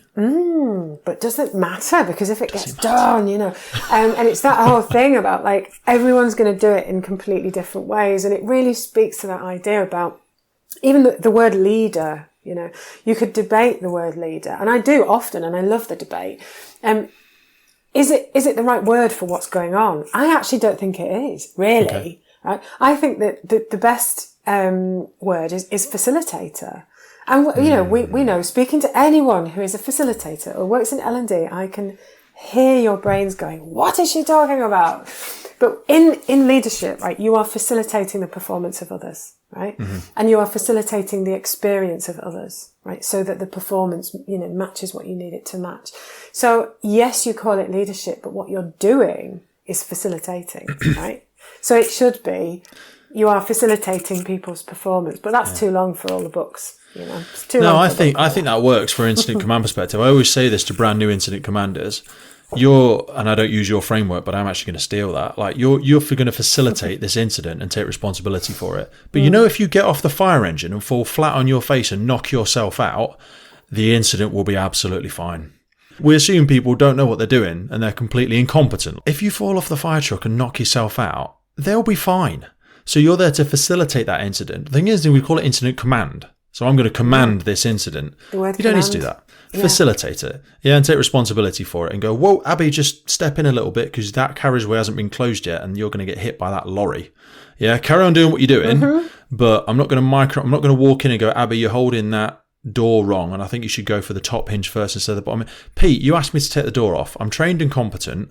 Let me do it. Unless I'm about to cut my arm off or something like that, go away, because all you're doing is making me question myself, because you're being that long screwdriver. And just because I'm not doing it the way you would do it doesn't mean I'm doing it wrong. I am safe and competent. If you didn't turn up for work tomorrow, it would still work. It would still happen. You know what I mean? Yeah, the world is going to keep ticking. We all have this really inflated sense of our own importance, don't we? But really we should just accept that the world is going to keep spinning, right? You or me could get hit by a bus in a minute. If I go for a walk at lunchtime, which I often do, I could get hit by a bus and the world is going to keep spinning, right? Yeah. Doesn't mean no one cares. Doesn't mean you're not as important. Doesn't mean I'm not loved, and it doesn't mean I don't matter. It just means I can accept that it's humility, really. I am not, the most important cog in any machine. And nor is any person. We're part of a team, aren't we? We're in teams because teams matter. But yeah, to speak to your point about the word command, do you think, I want to ask you now a question. Go on. Even though it's your podcast. Role reverse it. Hit me. Come on. Right? What do you think it would do to the fire service in general and operationally if we changed the term incident command to incident facilitation? What do I think would happen? Practically nothing. I think everyone would be uproariously upset. We'd have to change all the letters on the top of the things. We'd have to change the number on the back. Practically, I don't think it would matter. I think it might actually dissipate some of the fear that's inside that team, because, and even like on a rope rescue exercise is a perfect analogy. I'm trained in rope rescue, but I'm not an instructor. So actually, if I've got someone that's a part-time instructor, I'm going to say, can you please take responsibility and lead on this rope rescue? I'm going to stand back there and take responsibility for the facilitation of the wider incident. And I'm going to make sure all the messages are logged and I'm going to make sure the cordon's in place. But you're the specialist in that element. So actually, I'm just here to facilitate and take responsibility. And this is actually what's happening in large-scale incidents, because the chief fire officer is ultimately in charge, but they don't know what the person is doing. But they're going to take organisational responsibility for the performance of the team, and they're going to facilitate it by making sure they've got people with the right skill set and the right support and the right resources to shine in their own light and do what they do best. Yeah, which gives us another tip for new managers or leaders anywhere, is you don't have to know everything that your team know, because that's why they get paid. Right? Yeah. That's what they get paid for. They get paid to know that stuff, right? So in the past, I have led teams internationally and just sort of in lots of different organisations, and some of those people are specialists in certain things, and I don't know those certain things, and that's absolutely fine, because, like you say, my job is to be accountable and responsible, and their job is to know the detail. How do I know if they're not lying to me? Well, this is the question, isn't it? I think your gut tells you. I don't know what you think. And of course, there's loads of data that stacks up that says we're highly attuned to bullshit, which is why. But also, trust me until I give you a reason not to. If that suggests we've not got any psychological safety. If I'm questioning you straight away, just trust you. People are in two camps. You're either a truster. In terms of psychological safety, that's a different thing. But in terms of trust, you're either a truster or somebody for whom trust has to be earned.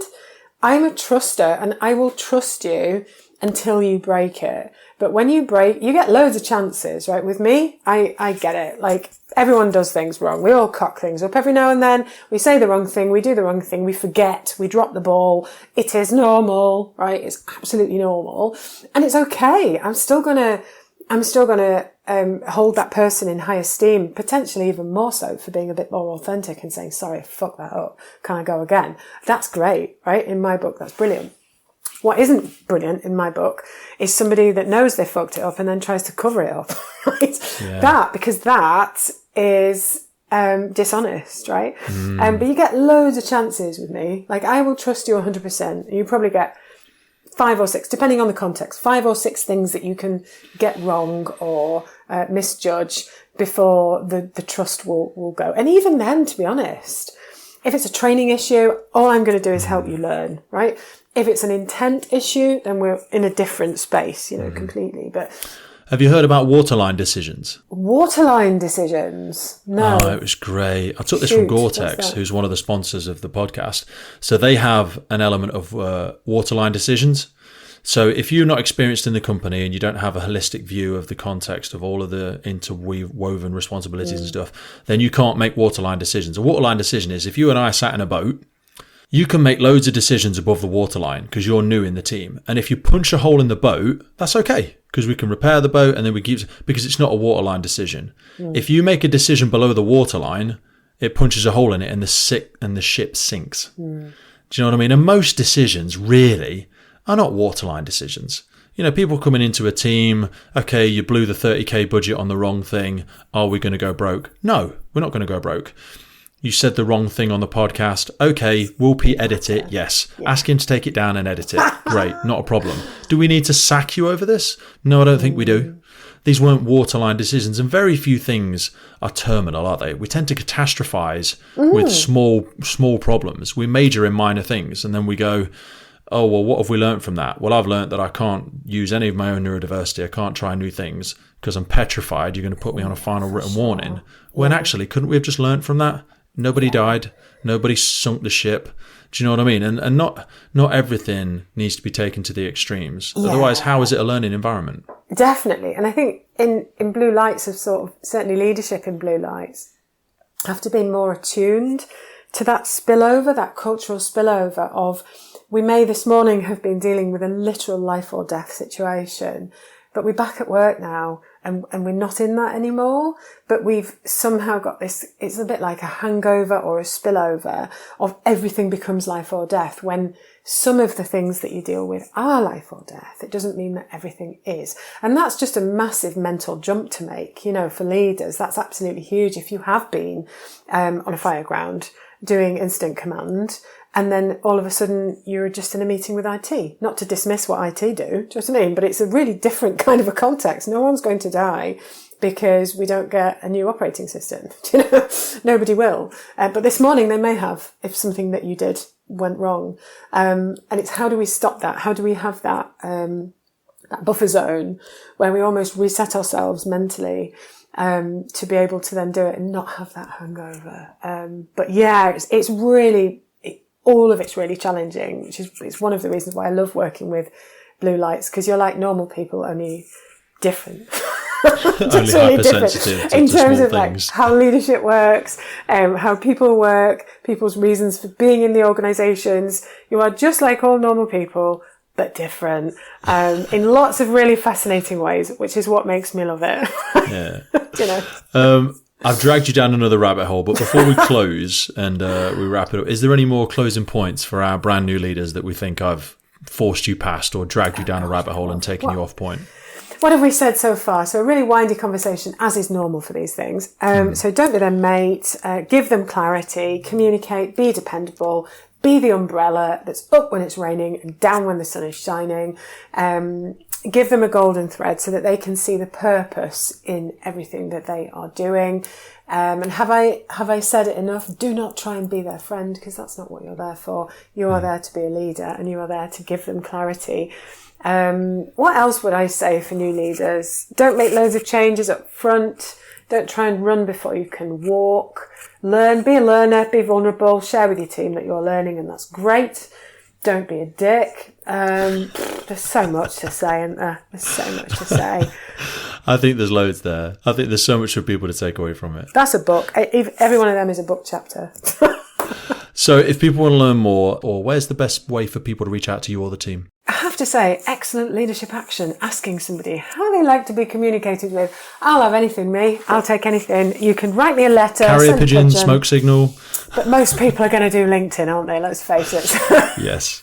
Yeah, so we'll put those links in below for people to go and find out more for it. Abi, I've absolutely loved our conversation today. Thank you so much for your time. I really look forward to speaking with yourself over the coming year or so. I think there's loads of rabbit holes we could disappear down to pull some really useful nuggets of leadership for people to take away and try and deploy in their workspace. But similar to the rest of the team, and I really appreciate your time today. I will. I'll say hi to everybody from you, Pete. You've been listening to the Firefighters Podcast, and you made it all the way to the end. We created these episodes to educate, develop, inspire, motivate, and hopefully drive positive change in the fire and rescue service and the first responder community all over the world. If you want to help us continue to do that and you're still listening now, please rate or subscribe on whatever platform you're listening to and help us continue to make a positive impact. Thank you for listening, and we'll see you next time.